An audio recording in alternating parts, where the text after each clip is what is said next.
CM योगी Japan Singapore दौरे से क्या लेकर आए? 2.5 लाख करोड़ के निवेश प्रस्ताव, 1.5 लाख करोड़ का एमओयू।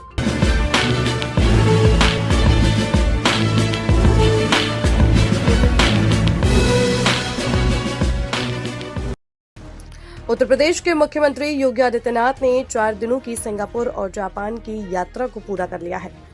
इन दोनों देशों की यात्रा के दौरान सीएम योगी ने निवेशकों को आकर्षित करने के लिए प्रतिष्ठित कंपनियों के सीईओ से मुलाकात की।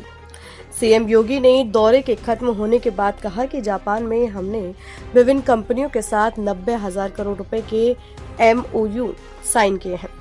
वहीं सिंगापुर में 60,000 करोड़ के एमओयू साइन किए गए हैं। सीएम योगी के दोनों देशों के 4 दिवसीय दौरे में 2.5 लाख करोड़ रुपए के निवेश प्रस्ताव मिले। साथ ही उत्तर प्रदेश ने जापान के यामानाशी प्रांत के साथ ग्रीन हाइड्रोजन तकनीक को लेकर करार किया है। इससे भारतीय छात्रों को जापान में उच्च स्तरीय प्रशिक्षण मिलेगा। उत्तर प्रदेश और यामानाशी प्रांत के बीच समझौते के तहत भारतीय छात्र जापान की ग्रीन हाइड्रोजन तकनीक को सीख कर सकेंगे।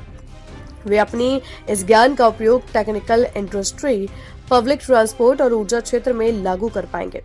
सीएम योगी ने यामानाशी में यूपी इन्वेस्टमेंट रोड शो में प्रदेश की नई विकास नीति, निवेश संभावनाओं को वैश्विक उद्योग जगत के सामने प्रमुखता से रखा। उन्होंने कहा कि यूपी ने शासन की कार्यशैली को रिएक्टिव में बदलकर प्रोएक्टिव बनाया है। यही परिवर्तन प्रदेश की तेज आर्थिक प्रगति का आधार बना। उत्तर प्रदेश के छात्र जापान में प्रशिक्षण हासिल करेंगे। यूपी सरकार ने बजट में रोबोटिक्स के लिए सेंटर ऑफ एक्सीलेंस की व्यवस्था की है। यूपी और यामानाशी के बीच सहयोग भारत जापान संबंधों को नई ऊंचाई तक ले जाएगा। सरकार निवेश आकर्षित करने, उद्योगों को सुविधा देने, तकनीक अपनाने, वैश्विक साझेदारी बढ़ाने की दिशा में पहल कर रही है। इसी सोच के साथ प्रतिनिधि मंडल जापान की यात्रा पर आया है। निवास करती है। जैसे प्रकृति की अत्यंत कृपा जापान के यामानाशी प्रांत पर है, इसी प्रकार की असीम कृपा प्रकृति की उत्तर प्रदेश पर भी है। भारत की सबसे उर्वरा भूमि, भारत का सर्वाधिक जल संसाधन, भारत की सबसे बड़ी आबादी और अगर कहें तो भारत की आध्यात्मिक और सांस्कृतिक विरासत की भूमि भी उत्तर प्रदेश है का लाभ उत्तर प्रदेश को प्राप्त होता है।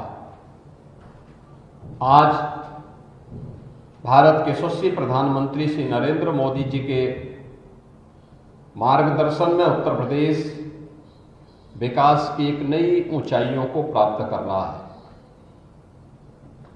हमने अपनी उत्तर प्रदेश की नीतियों को रिएक्टिव की बजाय प्रोएक्टिव बनाया है और उसके परिणाम हम सबके सामने हैं कि 9 वर्ष में हमने उत्तर प्रदेश की प्रति व्यक्ति आय को 3 गुना करने में, वहां की अर्थव्यवस्था को 3 गुना करने में सफलता